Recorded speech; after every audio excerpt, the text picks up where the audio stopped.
All right, welcome back in. Plenty to discuss in the break there. It's always hard getting people back. We now go into our morning session. As I mentioned, we have two panels here. The first will be facilitated by Stephen Joyce, Monetary Policy, the Great Debate, and then we'll go straight into artificial intelligence, overhyped or the Great Disruption. So can I please welcome Stephen Joyce and the panel to the stage to talk about monetary policy. Welcome.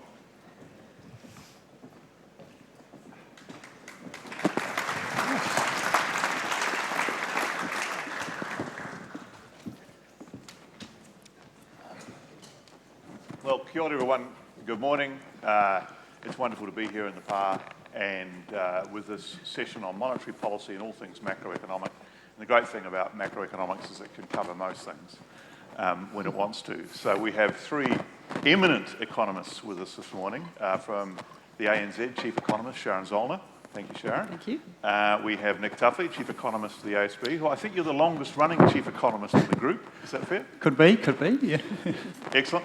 And we also have with us Brad Olsen, the Chief Executive and Principal Economist at Infometrics. But probably many of you don't know this, but Brad was the, when was it, Young Wellingtonian of the Year in 2016 and a Wellington Youth Councillor. So I suspect at the elections this year, Brad. I think that just tells you I'm a nerd. Well, you know, Wellington Council needs a refresh. I like to let burning fires burn out.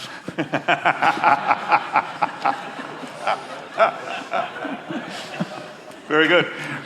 We're away. So we're going to cover a range of things macroeconomic, and there's a little bit going on in the world, including the US inflation print this morning. But we thought we'd start with initial reaction to Nicola's speech, and also the direction of the government this year, as stated, which is quite a big shift in direction last year. I mean, I don't think she mentioned fiscal policy once in that speech. So thoughts on the content and where we're going? Who wants to kick us off?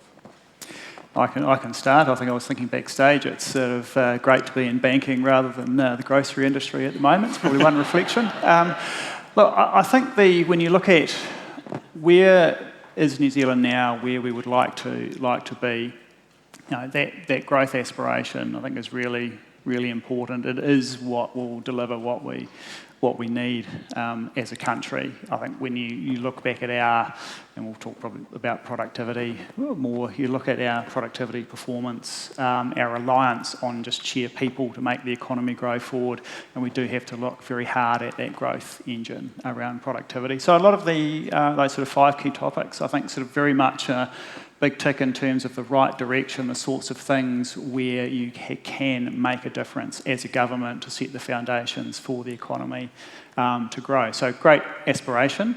I think if we're sort of going through for cliches, like the previous government was kind of like an announcement government, and what we really need is not just, we've just had another announcement today, but it's the action. We need to see measures that will get traction and deliver on those outcomes and just help lift our economic performance. So I think sort of really good focus. Yes, you're right, we're not so worried about the fiscal deficits anymore. I think we've moved on to a sort of much larger big picture. You know, that fiscal situation is going to be a challenge in the background around growth, but also growth is one of the things that will help with that fiscal picture over time by just helping that revenue base grow. Sharon. Yes, and whenever I hear talk about policy, I think of that joke that democracy is the absolute worst form of governance apart from all of the others. So it's always a tension to focus on the short term and the next election, which in New Zealand does roll around very quickly, versus that long term thinking that New Zealand needs. Certainly all the right noises today, but in 6 months' time, it'll be a year till the next election. So, the focus, I think, will inevitably shift towards that. So, yes, that shift you're talking about is interesting. It perhaps implies less focus on the headline numbers and the fiscals, which we can't really afford to take our eye off that ball. We've got some significant medium-term fiscal challenges looming, some of them predictable, like ageing, some of them really not, like the Alpine Fault. We do need that headroom down the track. Brad. I think, I mean, the importance of the fiscals, or the lack of importance in some of the documents, I think just reflects that the government can't afford anything in terms of actual financial support. Like, there's no direct cash coming to businesses to start any of this sort of economic growth up. It's, I think the tone from the document, from the Minister's speech, everything is very clear that when government wants business to do stuff, government wants and needs to get out of the way. So, and I think that's an important message. There is, I think still a bit of confidence out there for where things go. But it's also ironic, this conversation happening 24 hours after Macca's can't open in Wanaka. I mean, talking about, going for growth and saying yes when the default is no is still challenging. So, I mean, Matt highlighted right at the start that part of this conference is about unconstrained thinking and ideas, and I guess one of the ideas has got to be for the likes of the RMA, and I think that's what Minister Willis was talking about, why is there a non-complying activity? Shouldn't everything be complying to start with, and then you find a reason to say no, rather than at the moment the starting default is no and you've got to find a reason to say yes. But, and this is the bit to Sharon's point around the political timeframes, that's all good and well if one shade of government does it, but if another shade of government comes in afterwards and changes it all, as a business, I'm sitting there, I'm not going to touch that regulatory reform of the 10-foot barge pole because it's too uncertain. So there does need to be both the ability to go forward and make these changes, but also somehow to make them stick. And that depends on a consensus for growth, which I think probably we've heard, and I think we've seen, has not been the case necessarily in the last few years. And in a way, the COVID pandemic influenced that, because we became, I think, a very risk-averse society. Largely we had to, because it was a pandemic. But then that sort of lingered on, and also there was a sense that actually that you could stop economic growth because you had to, and therefore, the whole thing's a bit of a where shall we set ourselves? And do you think that's now changing? And do you think, I'm asking you to be political observers now, do you think that's going to move for the other side of politics as well? Because that is a risk. I mean, the risk is we flip-flop again. I think from my point of view, it's what needs to happen, classic economist answer, is around the right incentives. At the moment, the best incentive for a business is to do nothing new, to sort of stick to your knitting. The risk is doing something new, or it's seen to be doing something new. So, why would I go and invest in capital when there's a risk that it doesn't pay me back or whatever? I can just bring in a temporary workforce and sort of, scale things up or down. We've flipped it in such a way, and part of that was the pandemic. I think part of it's just a longer-term shift where it's riskier to change than to not change, and I think we need to get into that part. This goes into competition policy and similar, where it's actually you need to be making businesses, in a sense, almost fearful of standing still and doing nothing, because it's with that sort of worry that if I do nothing, then my competitors are going to come and bite me on the butt, and I'm all of a sudden not going to have a viable business. That's where you start to get people that do start to take some risks. The other part, and I will shut up in a moment, but I think that's also the conversation around risk is really different. Like, risk seems to be a bad thing. Risk is not a bad thing, it's just a tolerance level, and I feel like our tolerance level is too low. Okay. Sharon? Well, that tension between growing the pie and sharing the pie fairly is a long-standing one, and it's not going to go away. It's pretty fundamental. But I do think there are areas where the flip-flopping could be reduced, and infrastructure provision has to be one of those. Yes, there are green, left, right elements to it, but we should, in theory, be able to agree a sensible pipeline and take some of the politics out of that, yet we've been saying that for a very long time. I think policy uncertainty, you can't quantify the cost of it, but there's a very interesting global experiment going on at the moment in terms of what happens when you just pull the rug out from people randomly and then put it back, and then, I think the cost is real. It's toxic to investment, and we've had an issue in New Zealand, particularly around the infrastructure space, but more generally, but it's small fry compared to some of the stuff that's going on globally. Well, we'll talk about that elephant in the room in a moment.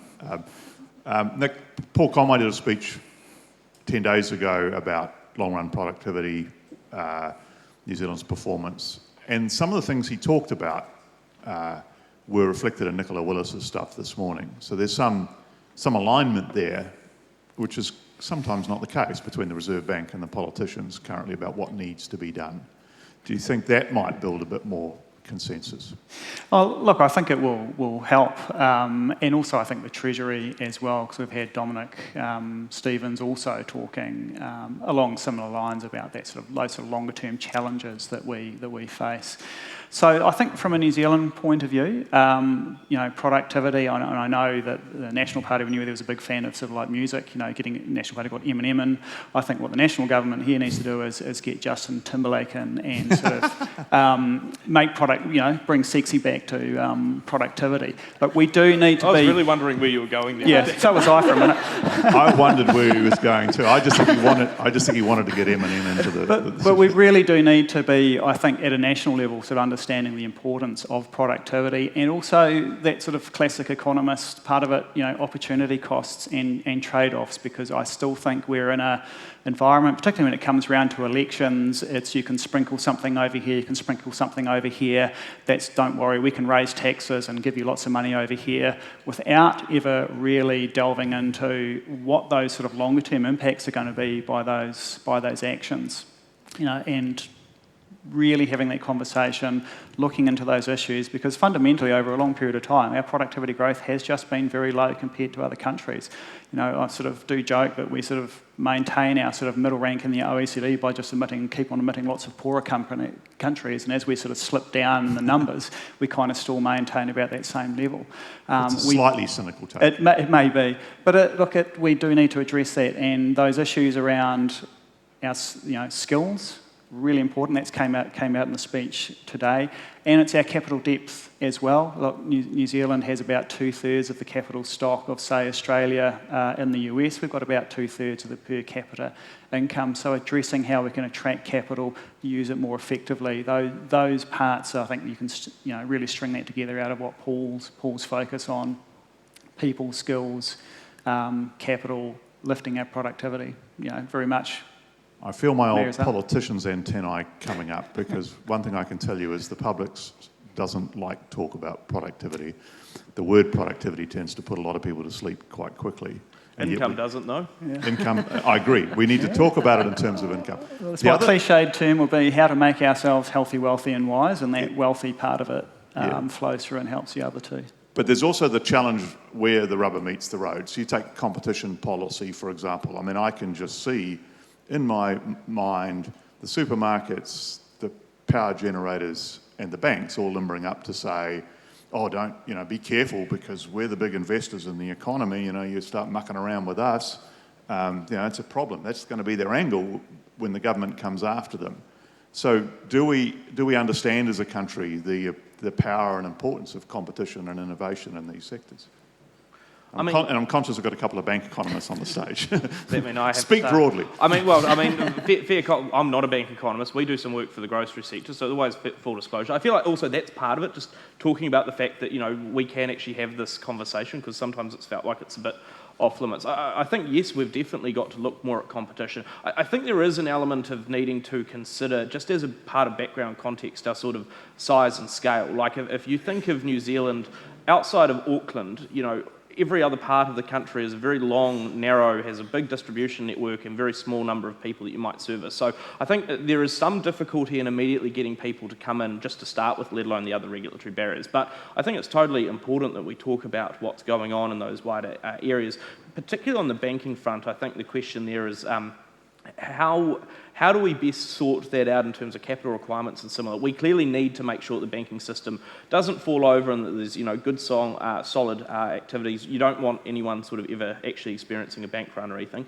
But there is, I think, that valid question of how do we have a nuanced conversation about that and say what's the right capital holding requirements or the risk ratings without, and this is how the conversation's gone so far, people going, no, you're just trying to destroy the banking sector, or you're trying to fluff it up. Like there really does seem to be, and this is probably a theme for the entire forum, that you start here and have a conversation, instead of the other person taking a side that's slightly near you, they take that extreme and then you jump to that extreme. So I think we totally should have it. For the likes of banking, the question I think needs to be, the Reserve Bank's got to maintain their independence when it comes to monetary policy. You don't want politicians changing interest rates, but there is a valid question over, well, when you're setting how much capital banks need to hold, and that's going to cost in terms of what's coming through and charges and returns to shareholders and similar, there is, I think, a valid question over should should government get a bit more involved. Be very clear as a government and say, look, we're not touching monetary policy, but actually saying, yep, we need to get more involved in setting where those risk tolerances are. I think just a few thoughts, I think particularly looking at sort of the banking sector. You know, it's an extremely heavily regulated sector. Now, regulation is there to serve purposes. It's there to make sure that we get the right societal outcomes, make sure that sort of market forces are channelled in the right direction. But when you do have a lot of regulation, that can have those impacts on, I think in the case of banking, you know, challenges like, for example, as Brad mentioned, like the amount of capital. You know, the Reserve Bank's required enough capital to withstand a 1 in 200 year banking crisis.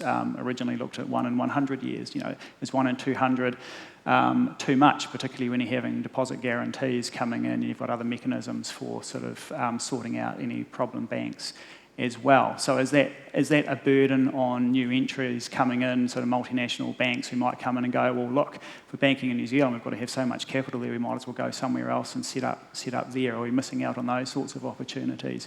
And that sort of wider sort of like consumer-related regulation as well, which is there to protect customers and look after them.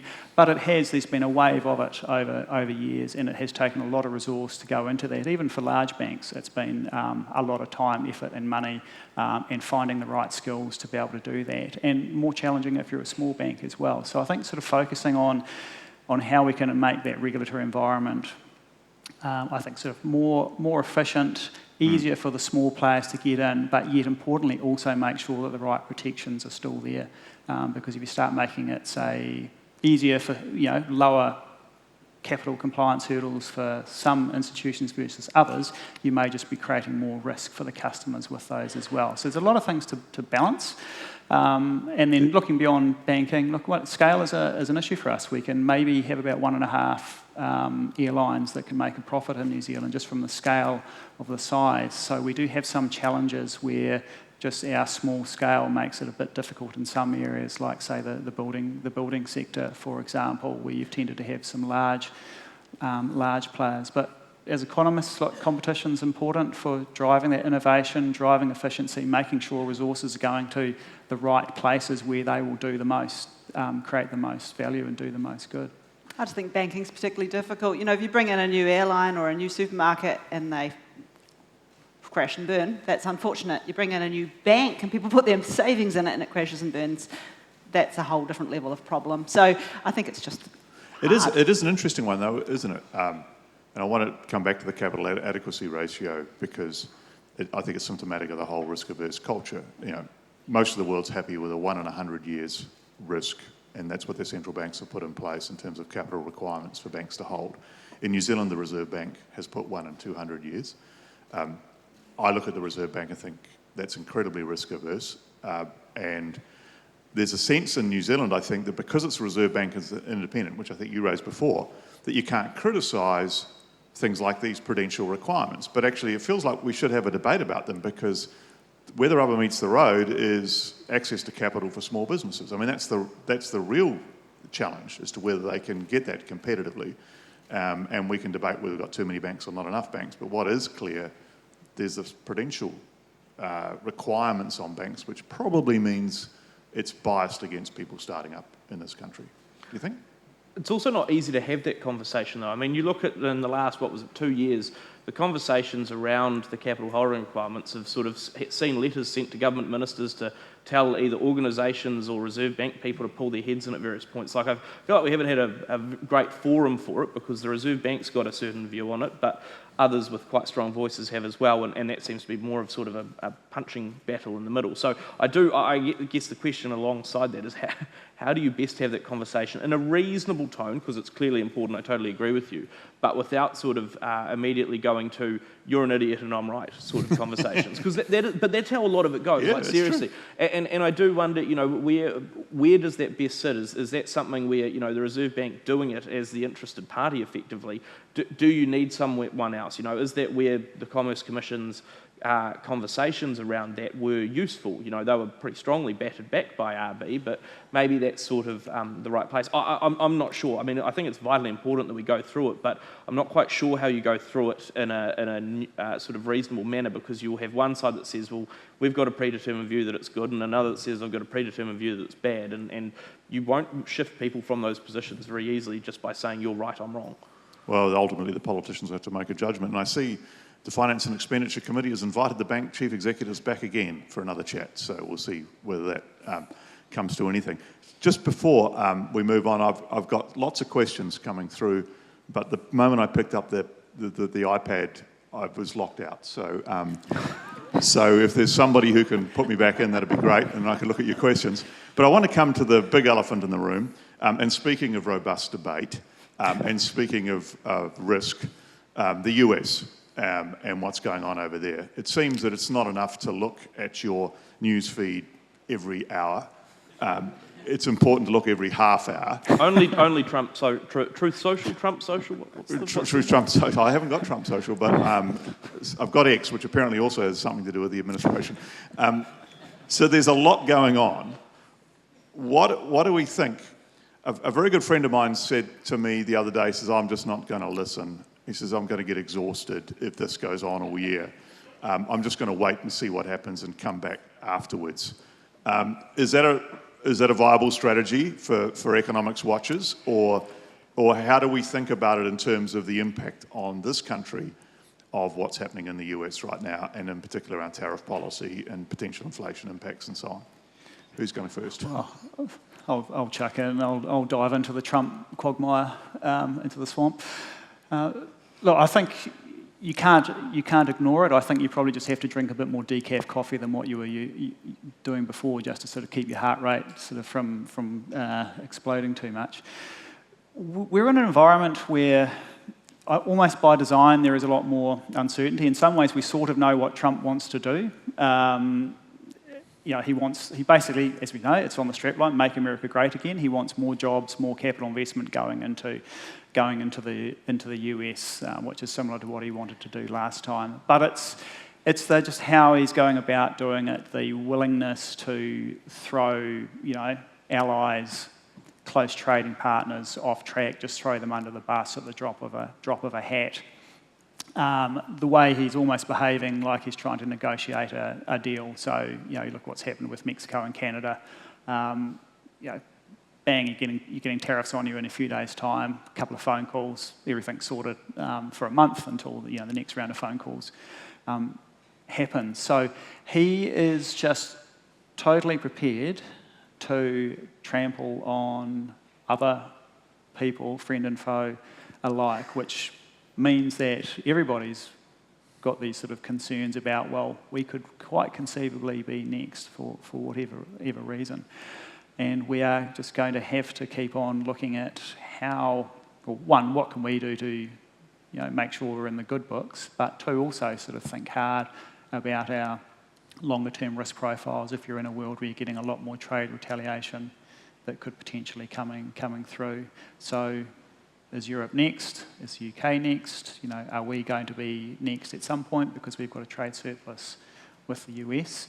So we do need to be focusing very hard on that sort of long picture over the next 4 years about how we can diversify and de-risk ourselves to some degree, which is a challenge when the US has been one of our key growth areas for our exports. It's been sort of rising up the ladders to the number 2 export destination as well. But we have to be very adaptable, and I think we have to make sure we're building relationships. I think the thing for New Zealanders is, to give ourselves credit, over the last 5 years, we've proved to be extremely adaptable. With all the lurches that we've gone through, businesses have had to leap from dealing with one thing to a next and figured out a way to get through.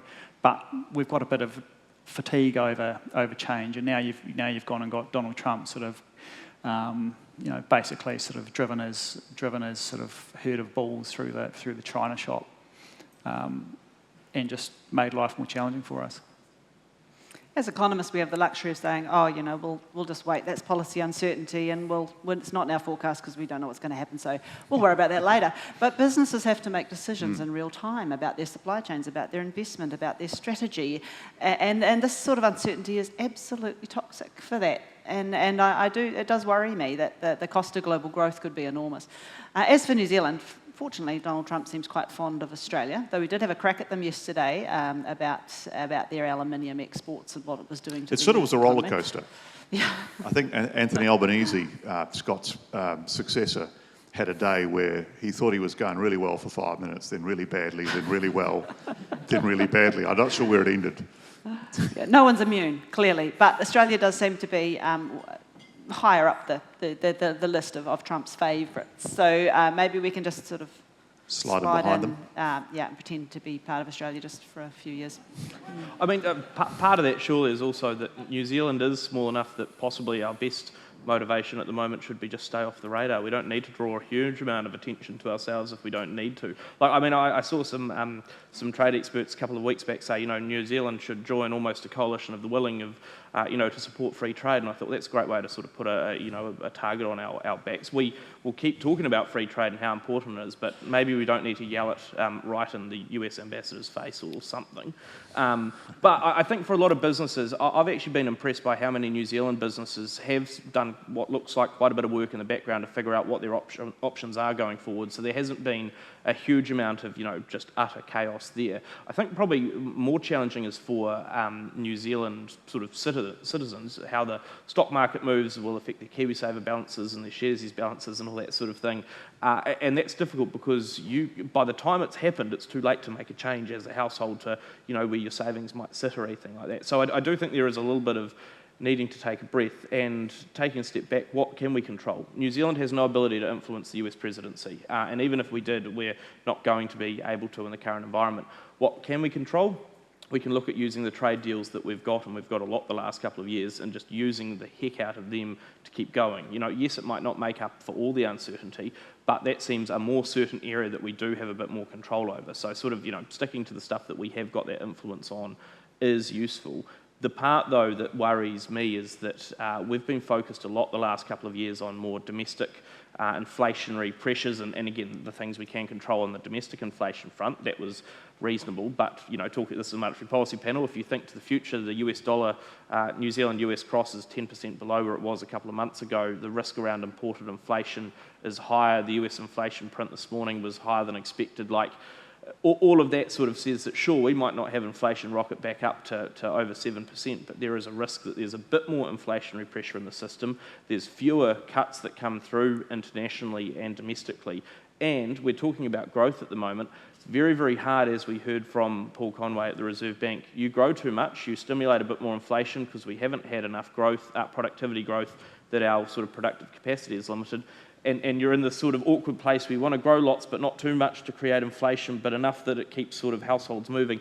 That's a very narrow field of operation that I feel like our economy's got at the moment.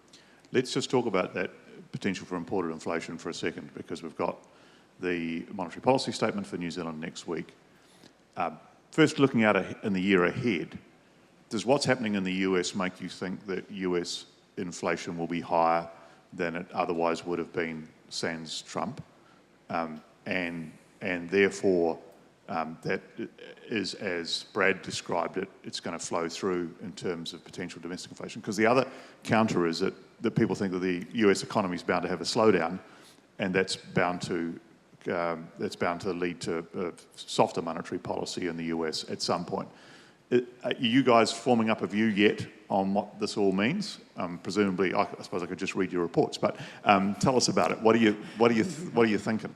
Yeah. Look, I think when you're looking at what's happening in the US, we've only had some tariffs sort of coming into effect now, but you look like you're going to have more coming into effect. It definitely, when you put that into place, it looks more inflationary for the US.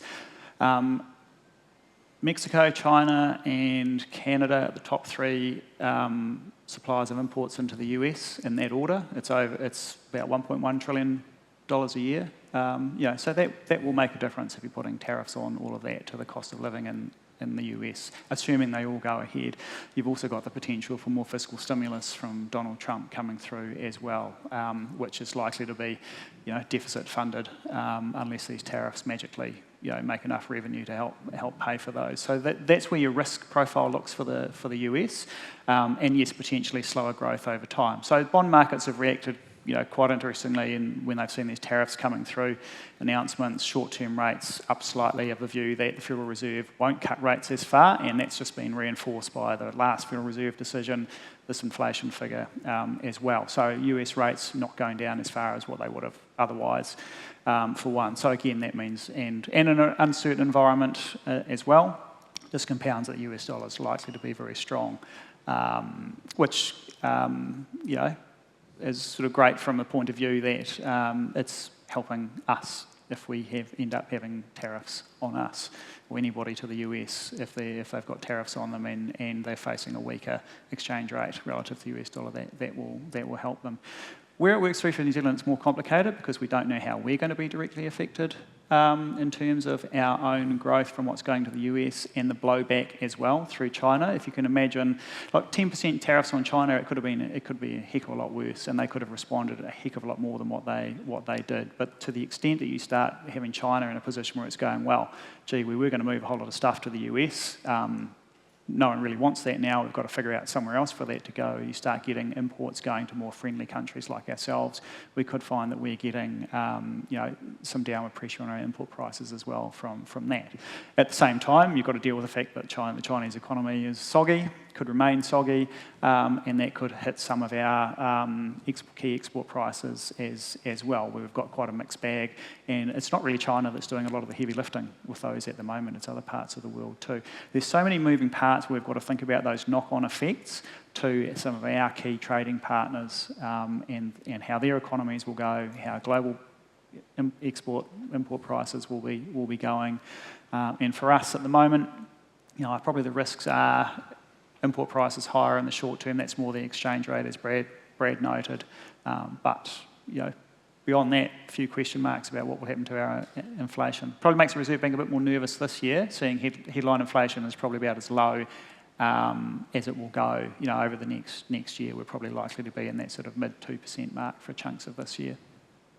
Okay, I think you said that it's a balanced thing. Yeah, I think that was a long, complicated saying. I've got no idea what's going to happen. Yeah, that's where I was getting to. Sharon, did you have any clarity on where this is going? That was quite comprehensive, but no clarity. But from where the Reserve Bank sits, if the New Zealand dollar falls because the global growth outlook is more challenged, then that's an appropriate adjustment and probably helpful on balance. And yes, it might mean interest rates have to do less work than otherwise. But yeah, I think that exchange rate channel could be the most impactful, actually, in the short run. I don't think it's likely that someone's going to say to Donald Trump, you really need to do something about the fact that New Zealand beef exports are going into burgers. The last thing he wants to do is make fast food more expensive, I would think. For himself. Well, I was thinking more of the supporter base, but yes, possibly for himself. So I think there's a reasonable chance we'll go under the radar there, but the impacts on us via the exchange rate could be quite meaningful. But as long as it's looking appropriate, then the Reserve Bank it'll just go into the mix. But the Reserve Bank here is cutting rates more confidently than other central banks. For good reason, we've been through a tougher time than most economies. And the threat of tariff inflation in the US probably just reinforces that relative story with exchange rate consequences potentially. So, which brings us to the million-dollar question for next week. Do you think any of this has changed the RB's view, or likely to change the RB's view? Because the consensus, I think, amongst everybody is a 0.5 probably next week. Do you think any of this is going to give them pause or not across the three of you? Not immediately would be my personal view. I don't think they change from 50, but I think they might, and I personally think they should consider a bit more what the forward track is, because to be slightly more definitive than others, I think at the moment there is an upside risk on inflation that should make the Reserve Bank a little bit more worried. And more importantly, you look at the likes of, yes, there's the imported inflation cost and similar. Fuel in general is more expensive, and we know that it costs to transport stuff around the country. So I think there's a bit of a risk there. And the risk then is that, the Reserve Bank might need to do less, My worry a little bit is that they continue on their current track, cut the OCR too much, and then, oops, need to up it again. And we've gone through how many times the last couple of years of overcooking it on either side. I would sort of rather, given that I think, personal view, that the risk profile is on a bit more inflationary pressure than first expected, a bit more persistence there than first expected, that the whole idea of your path of least regrets that the Reserve Bank talked about at various points might be to say, look, let's stop cutting a little bit earlier. We can always resume later on, but given you're already getting responses in terms of better job activity, very small shift, but earlier than expected, an earlier shift in the likes of spending activity, I would be worried if the Reserve Bank sort of kept as gung-ho as it was previously. That was appropriate then. I think it's less appropriate now, and I do worry about the risk of having to flip-flop out the other side in a year's time. Is that the consensus view?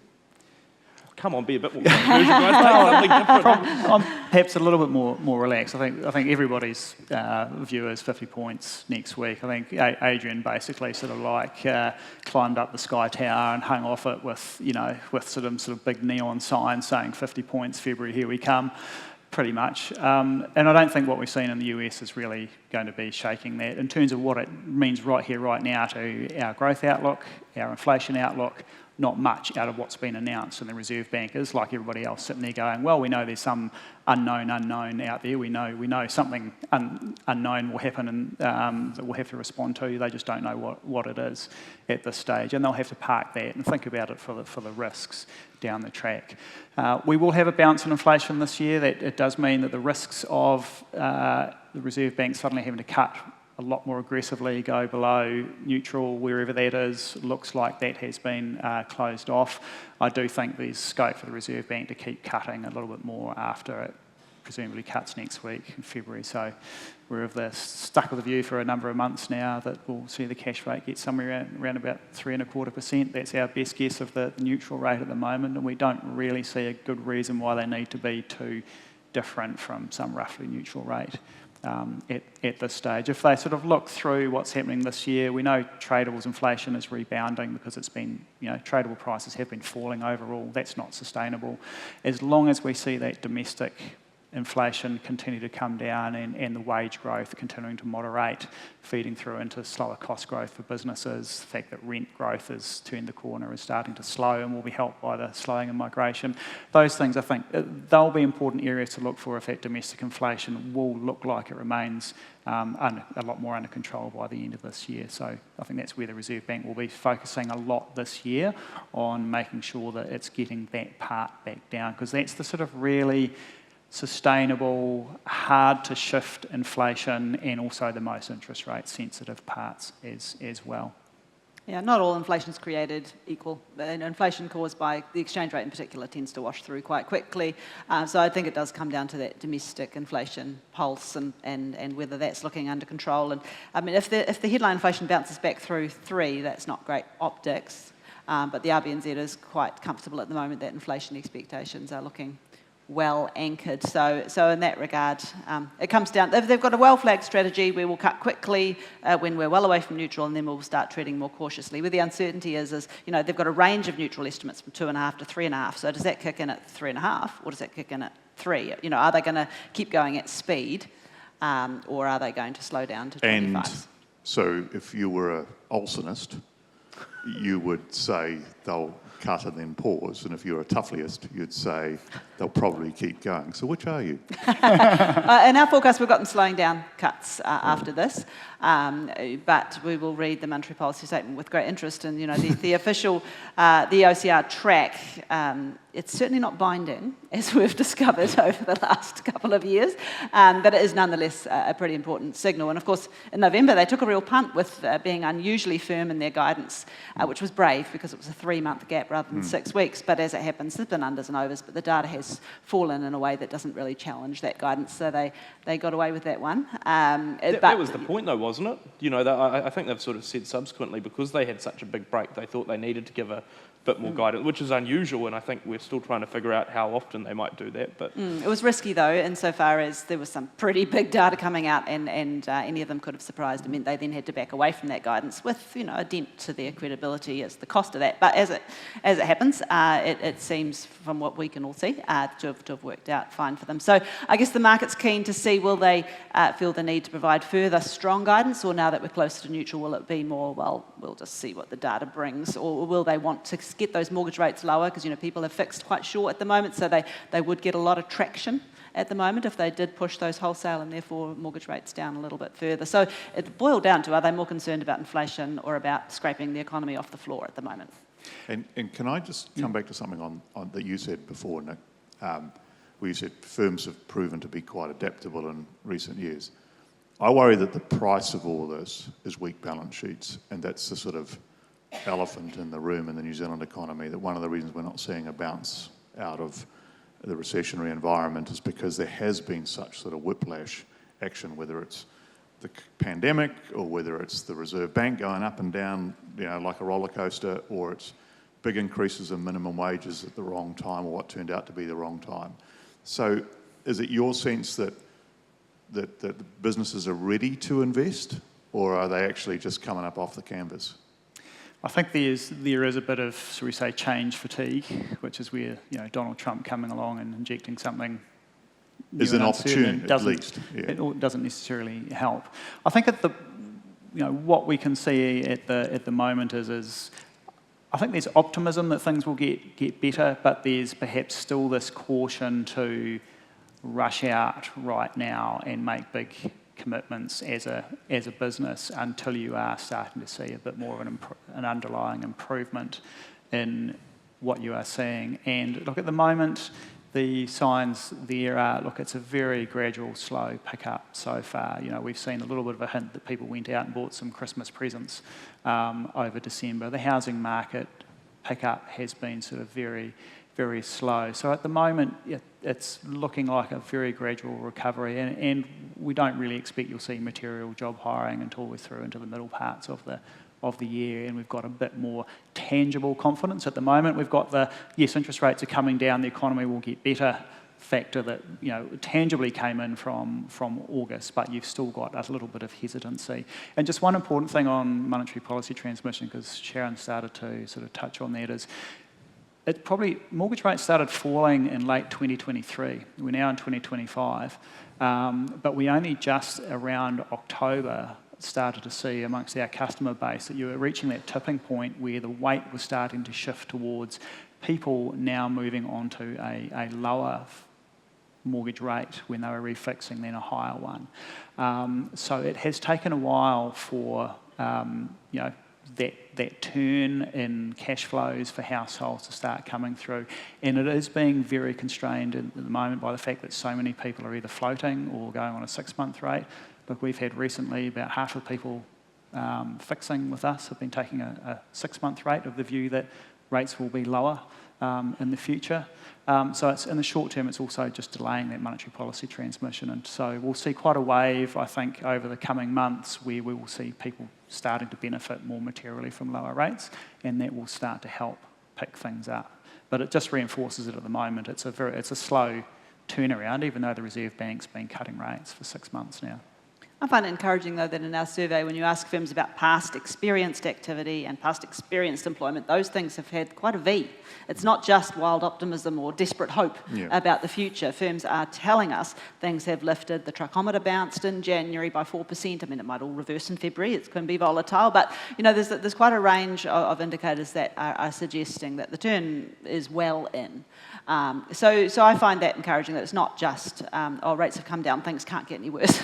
But there's actually a bit more to it. But there's a range of views out there about whether that's, obviously we're coming from a pretty weak place. So in that regard, the bar is low for things to improve. So certainly not suggesting the economy is about to take off or become inflationary anytime soon. But yeah, I do think there are real question marks around how much growth we can enjoy before we have to start thinking about, is this too much? I fear that number could be regrettably low. Right. The other bit there is it's going to be uneven, right? It's not across every industry that are starting to sort of even feel a bit perkier than before. The likes of construction across the country is still in a pretty tough spot and not expecting to get back to where they were before anytime soon. But, primary sector and rural economies are in a much better spot. Retail's a bit more mixed, depends on what you're selling.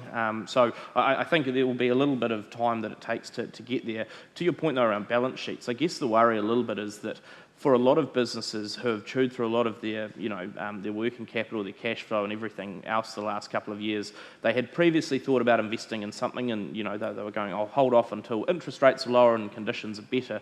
Now for some of them, their reserves are so far gone that they don't have, that it's not deferred spending anymore, it's just deleted. Yeah. So I think that is going to sort of come through. You're seeing that as well in terms of both general economic trends, but also IRD cracking down a lot more on businesses and liquidating at a much greater pace. I think, to be fair, that's in a sense reasonable. If you've got to the point where you've racked up that much unpaid PAYE and everything else, you're not a going concern anymore. So I don't know why we sort of keep that on too much more life support. Either you sort it out or you're not a viable business. So I think that's an appropriate but very tough crunch point. And I mean, this was almost one of the points that Nicola Willis made before. Very easy for economists to look at our, the number of liquidations each month and go, oh, that's a X% increase or whatever it is. It's real people's lives and livelihoods that are going on there. So I don't say all of that to sort of make light of business predicaments, but I do think there's a bit of realism that's starting to come into the economy now. I'm certainly more optimistic. The numbers we've run at Infometrics suggest, I think, since the peak of effective interest rates late last year, there's an extra $8 million a week available for spending. By the end of this year, it will be an extra $45 million. The difficulty is we've gone from too hot to too cold. We're trying to figure out what normal and Goldilocks is. We're not actually searching at the moment for good growth, we're just trying to get back to normal, stable growth. And that's an adjustment, I think, for people's headspaces, because previously it had been, how do we grow the economy fast? Now it's, how do we just grow the economy at a pace that keeps the thing turning over? I want to go to the lessons that we've learnt then for monetary policy and macroeconomics in the last few years, because it strikes me we've tried some things, and I'm on the record as a critic.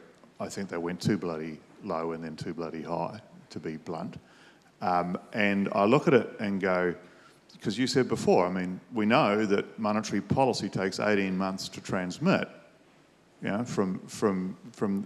yet we've seen what I would call performative monetary policy, where we're sort of trying to influence behaviour as against actual activity. Is that fair, or are we? What lessons can we learn? I'd say when you look back at 2020, here around the world, we did the grand experiment where we basically shut down effectively a third of our economy, is what it amounted to at the time, and we had no idea what it was going to look like when you start trying to open it up. There were all the concerns about job losses that could come through. I think things like the wage subsidy was one of the most effective things the government here did in terms of just giving employers some confidence to just hold on to people and give people some cash in their pockets as well. Look, it had a few faults with it, but it was, I think, compared to the scheme in Australia at the time, it was really quick to get the money into, some people were getting the money within a day of applying, or certainly within days. Things like that helped through there. But I think what we did was we ended up we didn't know how big the problem was going to be. We threw literally everything at it, and perhaps the lesson is being more onto it for the signs that you've done enough. And that was across fiscal and monetary policy, both areas in there. And look, I think we learnt confidence, how people feel is really important, because when we were looking at economists going, well, coming out of this, where's the unemployment going to go up to? I think we might have had maybe 7% forecasts. We'd gone into it in the threes. Treasury had 12%. One of the big, outcomes of that was just that people being connected to their employer really helped. That was a really important thing. Second thing was, instead of people being, this is one of our perhaps miscalculations, was instead of people being really cautious and wary about where things would go after that, people came out of it and went, yes, I'm alive. The bank's offering me like a 2% mortgage. I can't afford not to go out and just go crazy because I'm only going to live once. And we react, like that bounce back, how quickly we got back to just going out there and almost euphorically spending. So the real critical importance of understanding that psychology of people, I think, was really important. lesson. And also, look, retrospect, we kept the pedal to the floor for too long. I think, the Reserve Bank's still threatening in 2021 that it could put interest rates into negative when, by that stage, the housing market was already on fire. It was kind of like quite a disconnect. At the time, we were still trying to do shovel-ready projects where we're probably still trying to find the shovel for some of them now. I think at the moment, there was stuff where we ended up probably coming out of it, some of the things we tried to do, the tide of money and inflation pressure they put on was coming through at exactly the wrong time as well. So I think probably one of the challenges is just around fiscal policy is what can you do in a short space of time that makes a really difference when you need it versus the risk of compounding things down the track. I think we possibly need to, for the future, be a bit more even-handed about the pace of movement. At the start of the pandemic, when we had no idea how cataclysmic it was going to be, we acted appropriately to, we cut stuff, we moved quick, that was totally fine, because what was in front of us was quite clearly a pretty deep, dark hole. Once we came out the other side and it was pretty clear to literally everyone that things were going absolutely fine, we went, no, it's still a black hole. And we didn't adjust enough on the other side. Same with the likes of the lockdowns. And look, I think, you look at the Delta one, it was still a very appropriate move to go into lockdown for that. But when it was clear it wasn't working, we went, no, it's going to work. It's clearly not working. It's all very abundantly in front of our eyes, and we kept moving that way. So we're very happy to go this way fast, and then this way very slowly. You've got to be even-handed. Either go fast, or slow, but you can't go fast, slow, and then go, I wonder why we got here. The other one, and this is just more of a personal view, I probably wouldn't print money like we did last time. There's a role for it, and there's a way to go about it, and sometimes there's objectives you want to go through, but the way that it was communicated the first time, I think that cost us a lot. I mean, you look at the sort of losses the Reserve Bank now effectively has on its books. I'm not sure what we got from it that we couldn't have got from other places with less cost. Okay. Did you want to add anything? To say, the fundamental learning is that pandemics are primarily a supply shock. Yeah. And we hadn't seen one for 100 years. That was quite an understandable mistake, but there was absolutely groupthink, and this idea, confidence is super fragile, persisted to Nick's point, well beyond the fact that was true. House prices, the Reserve Bank and everyone else forecast them to go down 10 or 20%. They went up 30% in one year, and then another 20% the following year. Confidence was not a problem in the negative sense, I would say at that point. Too much confidence. It's difficult, but just realising what implicit assumptions you are making that may not be valid any longer, just taking that big step back and going, okay, if I had an economy where house prices are going up the fastest in the world, would I have interest rates at practically zero and be talking about adding more stimulus in every way possible? Is that a good idea? But, hindsight is a wonderful thing. It was a particularly murky time in real time. Well, we've sort of learned a lot of things that suggest that actually the rules of economics haven't changed, despite the fact that people that, the effect of free money, all the things in the theory books turned out to be true, largely. As to your second point, that interest rates went too high or in this last cycle, the jury's still out on that. Inflation's right in the middle of the band, and it's not looking at this point like there's any danger of it going out the bottom. Yeah. So, insofar as that is their ultimate yardstick on whether they've got policy right. Well, the theme of this session is unconstrained thinking for constrained times, and we're certainly seeing in the US some interesting views on tariff policy, which is clearly unconstrained.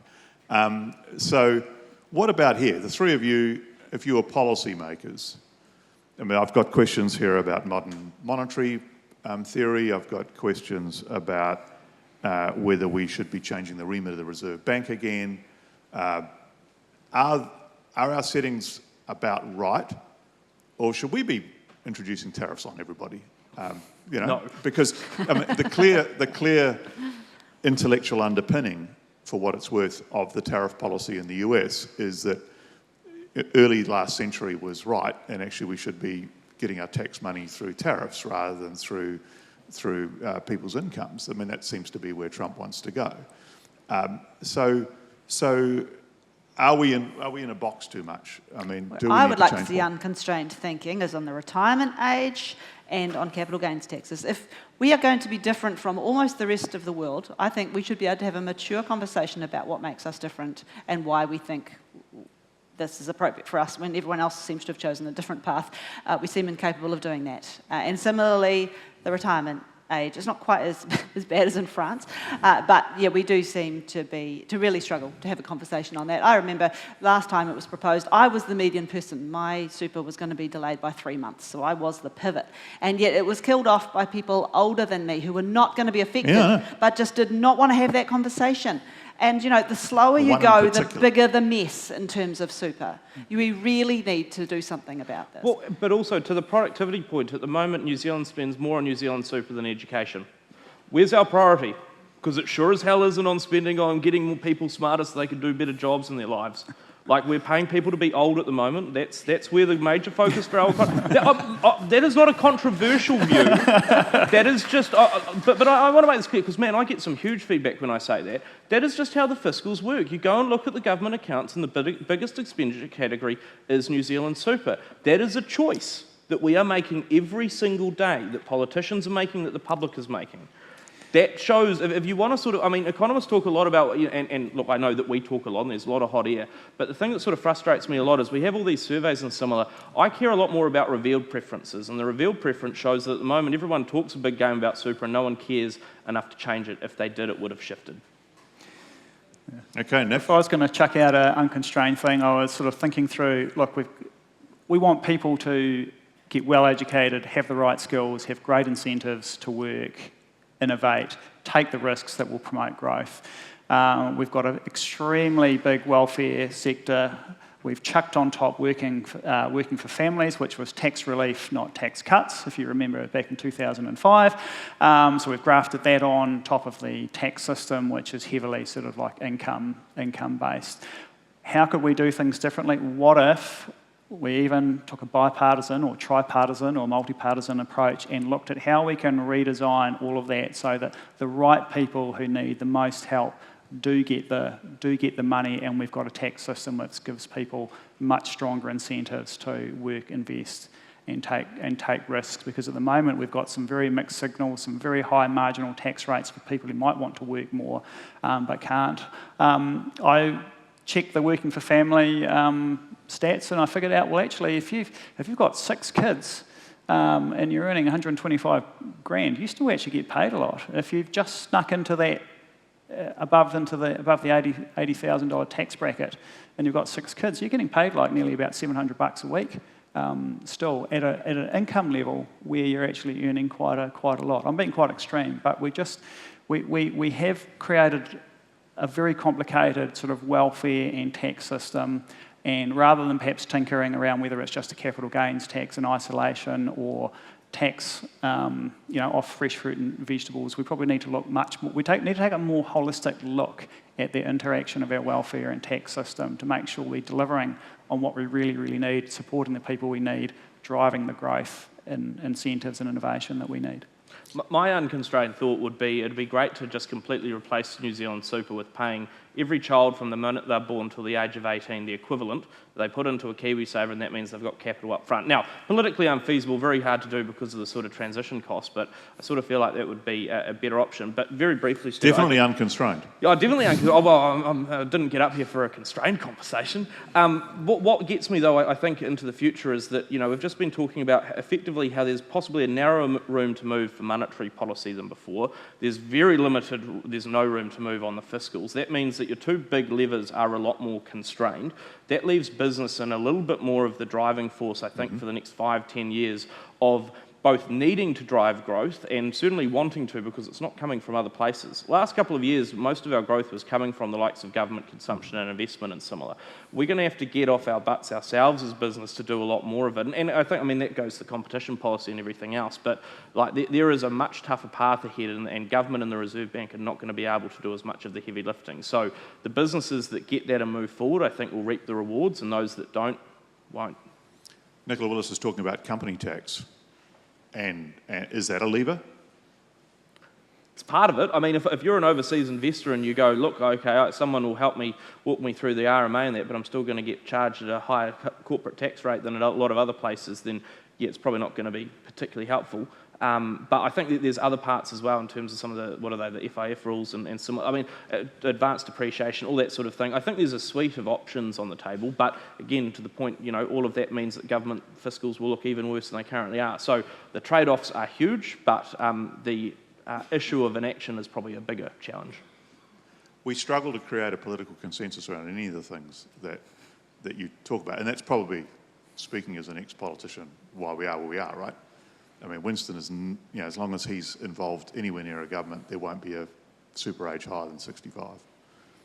That's just reality. Wasn't he in Parliament when we last raised the age?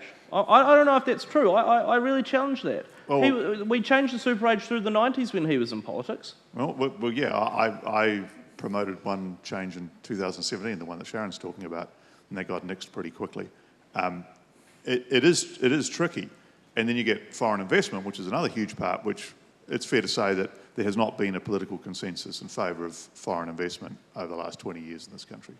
So part of it's got to be surely convincing the voters that these things are important. How do you do that? I mean, you guys are economists, so you don't have to do that. But if you were politicians, how do you do that? Because clearly the political classes, of which I was one, haven't managed it. I think as an environment, first of all, forums like this where you're getting a lot more people talking about these issues certainly helps. But I think at that political level, it's starting to talk around the challenges and the trade-offs that New Zealand is facing, for one, and also trying to get across this is what this policy is going to achieve as well, much more clearly. This is why we need to do it. This is why it is good for New Zealand to do it. The challenge, of course, is that you've always got, one political party says, this is great, this is why we need to do it, and you do have the other one chiming and saying, 101 reasons why that's a terrible idea. It's perhaps where we're trying to move on from that. I think it is a challenge, but I think having conversations around the direction of New Zealand, where do we want to be, what does that look like, how do we get there, I think at that political arena would be really important, because it feels like we don't really have a lot of that. What do we have a consensus on what the vision for New Zealand is going to look like going forward, and can we create that? Can we discuss that more? I think you're right about the importance of having debates outside of the immediate politicians. That's really important. Sharon? I think the challenge in policy making is always that policies will be favoured where the benefits are measurable and the costs are not, and tariffs are a classic example.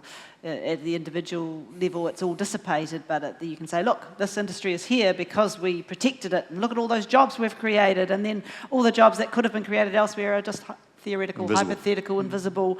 You're always up against it when you're trying to sell good long-term policy, when populist policy with obvious benefits is likely to win. And I unfortunately don't see an obvious fix to that unless you're going to force everyone to do degrees in economics, which wouldn't be popular. Now, Brad, you're the closest thing to a politician on this panel today. So what would you do to convince people of the importance of your super policy, for example? Well, not your one, perhaps. No, I was going to say, I definitely stole that from someone. I mean, part of that is take good ideas from wherever they come from. Not everything needs to be bespoke to New Zealand. Sometimes you've got to make it a bit more context dependent, sure.